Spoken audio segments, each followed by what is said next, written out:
السلام علیکم۔ میں اسد آپ کی خدمت میں نبی اکرم صلی اللہ علیہ وسلم کے مکی دور کو ہم نے تقریباً مکمل کیا ہے،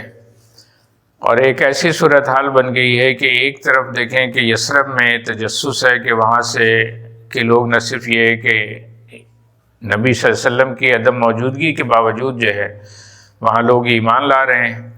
اور وہاں ایک عورت کے اندر ایک اتنی تجسس پیدا ہو رہی ہے کہ وہ یثرب سے چل کر کے مکے آتی ہیں اور نبی اکرم صلی اللہ علیہ وسلم کی خدمت میں جو ہے وہ حاضری دیتی ہیں۔ اور دوسری طرف اہل مکہ کا معاملہ یہ ہے کہ جب انہوں نے دیکھ لیا کہ ان کی تمام تر حربے ناکام ہو گئے اور یہ اسلام کی دعوت جو ہے وہ تمام رکاوٹوں کے باوجود جو ہے نکل کر کے یثرب تک پھیل گئی ہے، اور مسلمانوں میں سے بیشتر جو ہے حبشہ پہلے ہی ہجرت کر چکے تھے، اور جو بقیہ تھے ان کو بھی نبی اکرم صلی اللہ علیہ وسلم نے یثرب کی طرف ہجرت کرنے کی اجازت دے دی تھی۔ تو انہوں نے یہ پلان بنایا کہ اس سے پہلے کہ نبی اکرم صلی اللہ علیہ وسلم بھی ہمارے ہاتھ سے نکل جائیں اور مدینے پہنچ کر کے یہ اپنا نظام قائم، اپنا دین قائم کرنے کے میں کامیاب ہو جائیں، تو کیوں نہ ہم سب مل کر کے انہیں قتل کر دیں۔ اس قتل کے لیے منصوبہ یہ بنایا گیا کہ تمام مکے کے تمام قبائل سے قاتلین لیے جائیں تاکہ جو ہیں وہ قتل کے الزام میں، قصاص میں بنو ہاشم جو ہیں چونکہ تمام قبیلے سے وہ مقابلہ نہیں کر سکیں گے تو وہ قصاص لینے میں ناکام ہوں گے۔ تو مکے میں یہ دار الندوہ تھا، وہاں کی پارلیمنٹ نے، وہاں کے سرداروں نے جو ہے نبی اکرم صلی اللہ علیہ وسلم کے قتل کا پروگرام بنایا اور ان کے گھر کا جو ہے وہ رات میں محاصرہ کیا۔ اللہ تبارک و تعالیٰ نے آپ کو اطلاع فرمائی اور آپ کو ہجرت کی اجازت دی۔ آپ صلی اللہ علیہ وسلم نے اپنے بستر پہ حضرت علی رضی اللہ تعالیٰ عنہ کو جو ہے وہ لٹایا، اور آپ کی ہجرت کی تمام تر سفر کی تیاری جو ہے آپ کے اولین ساتھی، اولین صحابی حضرت ابو بکر صدیق رضی اللہ تعالیٰ عنہ نے کر رکھی تھی، لہٰذا دونوں جو ہے وہ نکلے اور مکے سے نکل کر کے مدینے کی طرف جانے کے بجائے وہ منی کی طرف رخ کیا تاکہ اگر کوئی تعاقب ہو رہا ہو، کوئی اگر دشمن اہل قریش جو ہیں وہ اگر تعاقب کر کے قتل کرنے کی کوشش کریں تو وہ مدینے کی طرف دوڑیں گے اس راستے پر، جبکہ یہ نبی اکرم صلی اللہ علیہ وسلم نے اس کے مد مقابل راستے کی طرف، جو منی کی طرف کا راستہ تھا، اس طرف آپ نے سفر کیا، اور ایک پہاڑ جو ہے جبل ثور میں جو ہے اس کی غار میں جا کر کے وہاں قیام پذیر ہوئے۔ اور اس قیام پذیر کے حوالے سے جو سورہ توبہ کی آیت نمبر جو ہے وہ 40 اور اس سے آگے کی وہ کیفیت کو خود اللہ تبارک و تعالیٰ نے بیان فرمایا ہے اور کہا کہ اے لوگو، اگر تم میرے رسول کی مدد نہیں کرو گے تو اللہ تو اپنے رسول کی مدد کر چکا، جب ثانی اثنین اذ ہما فی الغار، کہ جب دو اور دونوں میں وہ دونوں جب وہ غار میں تھے تو وہ پہلے جو ہے وہ نے دوسرے سے کہا کہ ولا تحزن ان اللہ معنا، کہ تم غمزدہ نہ ہو، اللہ ہمارے ساتھ۔ تو دو میں دوسرے کا جو مقام اور منصب ہے وہ تو پھر خود اللہ تبارک و تعالیٰ نے ابو بکر صدیق رضی اللہ تعالیٰ عنہ کو وہ منصب عطا کر دیا۔ تو نبی اکرم صلی اللہ علیہ وسلم کے بعد کچھ ثانی اثنین ہے تو وہ تو ابو بکر صدیق ہی ہیں۔ اب چاہے ان سے نفرت کرنے والے جن کے دلوں میں نفاق ہے وہ کچھ بھی کرتے رہیں، کچھ بھی لفاظیاں کرتے رہیں،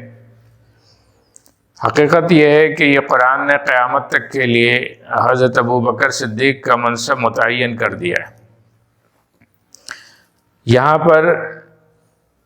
جو لوگ حضرت ابو بکر صدیق سے بغض اور عناد رکھتے ہیں وہ یہ بھی کہتے ہیں کہ جی دیکھیں یہ تو وہاں بھی جب نبی کے ساتھ تھے تو غار میں ڈر رہے تھے۔ تو حقیقت یہ ہے کہ ڈرنے کا وہاں لفظ قرآن نے استعمال ہی نہیں کیا ہے، ڈرنے کے لیے خوف کا لفظ استعمال ہوتا ہے۔ لیکن یہ جوہلا جو ہیں، فساد پرست ہیں، جو مسلمانوں کے اندر انتشار پیدا کرنا چاہتے ہیں، ان کو جو ہے پتہ ہونا چاہیے کہ قرآن نے تحزن کا لفظ استعمال کیا ہے، یعنی تم ملال نہ کرو، حزن نہ کرو۔ اور ملال اور حزن جو ہے کسی اپنے عزیز ترین اور محبوب ترین چیزوں کے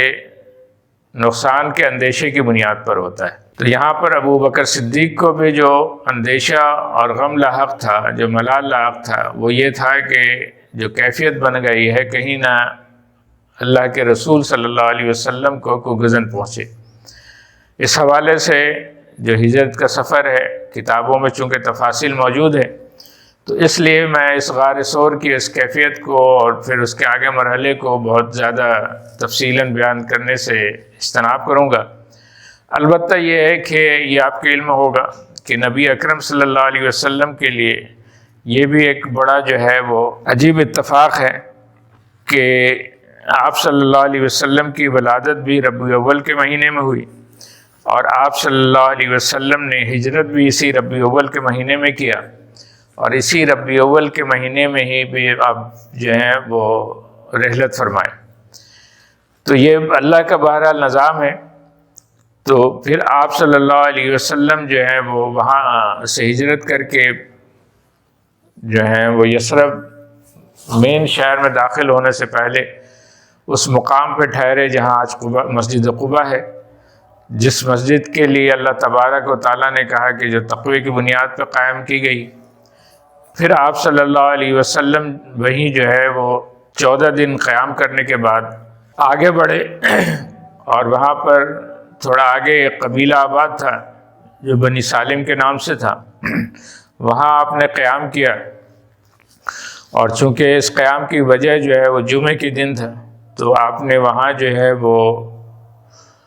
جمعے کی نماز کا اہتمام اور آپ کے جو ساتھ لوگ تھے ان لوگوں نے کیا، اور وہاں جو ہے اب مسجد جمعہ قائم ہے۔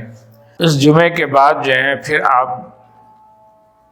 جو ہے یثرب میں، جو آج مدینہ منورہ ہے، مین شہر ہے، اس میں داخل ہوئے۔ لیکن یہاں پر ایک ضمناً مسجد سے یاد آیا کہ ہم نے مکے میں جو بیت عقبہ اور بیت عقبہ ثانیہ کا ذکر کیا تھا، یعنی یثرب کے لوگ جو مکے پہنچ کر کے آپ سے بیعت کی تھی، تو جس جگہ بیعت کیا تھا اس جگہ پر بھی یادگار کے طور پر ایک مسجد موجود ہے۔ وہ اگر آپ چاہیں تو آپ کو تصویر جو ہے وہ سرچ کریں گے تو مل جائے گی۔ وہ مسجد بیت عقبہ کے ہی نام سے موجود ہے، جہاں آپ صلی اللہ علیہ وسلم جب شہر کے اندر داخل ہوئے تو ہر شخص کی خواہش تھی کہ وہ آپ کے یہاں قیام کرے، آپ ان کے یہاں قیام کریں، اور تو آپ صلی اللہ علیہ وسلم نے لوگوں کو منع کر دیا اور کہا کہ یہ اٹھنی جو ہے یہ اللہ کے حکم سے اپنی منزل کی طرف بڑھ رہی ہے،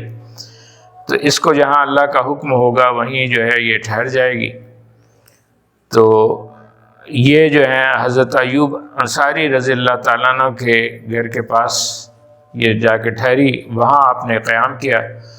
اس کے بعد جو ہے یہ جو ایوب انصاری رضی اللہ تعالیٰ کی جو برابر جو زمین تھی، یہ بنو نجار کے بچوں کی وہ زمین تھی جو اس سے خریدی گئی، اور یہاں پر وہ مرکز بنیاد بنی جو آج مسجد نبوی کی صورت میں ہمارے سامنے موجود ہے۔ اس مرکز کے ساتھ ہی اس شہر کی بنیاد نئے سرے سے ڈالی گئی، اس کے انتظامات اور اس کے جو ہیں حکومت اور اس کے معاملات کو درست کیے گئے۔ اس کی تفصیلات انشاءاللہ ہم مدنی دور میں اس کو بیان کریں گے۔ آج یہیں تک رکھتے ہیں، اپنا خیال رکھیے گا، ہمیں اجازت دیجیے۔ السلام علیکم ورحمۃ اللہ وبرکاتہ۔